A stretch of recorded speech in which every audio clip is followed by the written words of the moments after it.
Remember that game that came with your PS2 maybe? Let's review it! It's the ATV Offroad Fury Useless Review.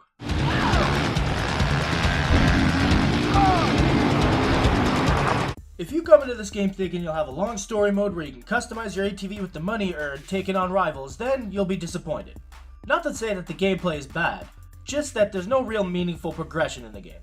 The only reason to complete the 2 tournaments it takes to beat the Pro Career mode would be to unlock all the tracks and to unlock the Super ATV.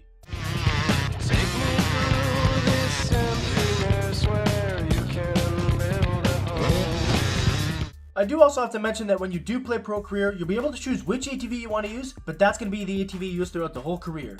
Though you can tweak your ATV by changing tire friction, gear ratio, braking, that type of crap. So you might be thinking, here's another guy shitting on an early PS2 game. Maybe you already clicked off the video. Maybe you're asleep and this video somehow popped up for you. But you're all wrong, since the game is surprisingly still pretty great.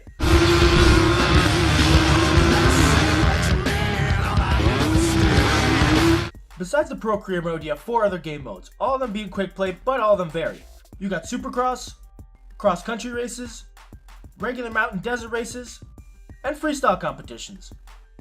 3 of those will have you racing against competent AI that kinda likes to land on you sometimes. Though with the good controls and relatively smooth frame rate and sensitive steering, it's not too hard to pay them back. I say relatively smooth frame rate since the freestyle competitions have a very smooth frame rate compared to the races, though there are no frame rate dips during races.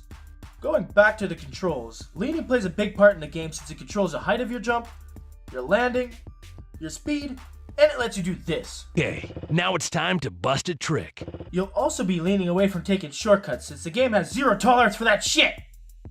Unless you're doing cross-country races, of course. Speaking of cross-country races, let's talk about freestyle competitions instead and how you score points in them. By doing tricks. Though you can do tricks in any race, freestyle competitions are the only ones that actually score you for the tricks. I feel like this goes without saying, but don't expect anything on the Tony Hawk level when it comes up to the tricks. I do have a tip for anyone that does play this game. If you hold R2 when you jump, you'll have a stationary camera that follows your sick trick that you just landed, bro, or your hilarious wipeout that I totally would have landed, man. All of that combined with an alright soundtrack and you got yourself a surprisingly fun game to this day.